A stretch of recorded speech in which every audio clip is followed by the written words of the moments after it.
শ্রী গুরু জয়, শ্রী গুরু জয়, শ্রী গুরু জয়। প্রথমে আমি আমার কুলদেবতা গিরিধারী লালজিউ চরণে অনন্ত কোটি প্রণাম জানাই এবং ভগবান দাদুর রাতুল চরণে কোটি কোটি প্রণাম জানাই এবং শ্রীগুরুর সঙ্গে সকল শিষ্য ভক্তদের তাদের রাতুল চরণে মঙ্গল প্রার্থনা করছি। আমি আজকে একটা গুরু কথার কথা বলবো। সেটার স্থান হচ্ছে কলকাতা কেন্দ্রীয় আশ্রম, নাকতলা। বিকেলবেলা ভজন কুঠিরে শ্রী শ্রী গুরুদেব বসে সময় মতন শিষ্য শিষ্যা ও ভক্তগণকে উপদেশাদি দান করছেন এবং তাদের বিভিন্ন বিষয়ে সমাধান করে দিচ্ছেন।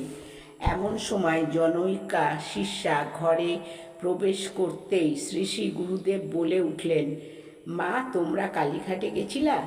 আমাগো প্রসাদ কই? উক্ত শিষ্যা ভক্তি সহকারে প্রসাদী ডালি শ্রী শ্রী গুরুদেবের সামনে এগিয়ে ধরলেন। তিনি প্রসাদী প্যারা একটু ভেঙে সামান্য মুখে দিয়ে মস্তকে স্পর্শ করে মুখে পুরে দিয়ে বললেন, মা, এইবার তোমরা প্রসাদ পাও। এই ঘটনার সময় পূর্বে গিরিধারী আশ্রমে শনি ঠাকুরের প্রসাদ বিতরণকারী শিষ্য ওখানে উপস্থিত ছিলেন। তিনি সহাস্যে মন্তব্য করলেন, সেই দিদিকে উপলক্ষ করে, দিদি, এত মহামূল্যবান প্রসাদ, মা ও বাবার প্রসাদ একসঙ্গে?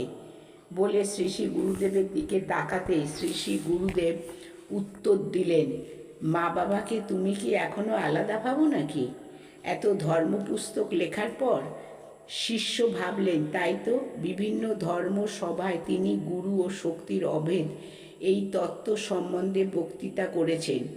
শ্রী শ্রী গুরুদেব চান ওই শিষ্যর বইয়ের কথা, মুখের কথা আর মনের কথা এক হোক। তার ওই কথার এই তাৎপর্য তিনি মনে ভাবলেন। মানে গুরুদেবের, সদ্গুরুদেবের মানে একই অঙ্গে যে শক্তি এবং গুরু থাকে, সেটাই ভগবান দাদু পরিষ্কারভাবে আমাদের সকলকে বুঝিয়ে দিলেন। শ্রী গুরু জয়, শ্রী গুরু জয়, শ্রী গুরু জয়। আমি গুরু কথা থেকে বিশ্রাম নিলাম।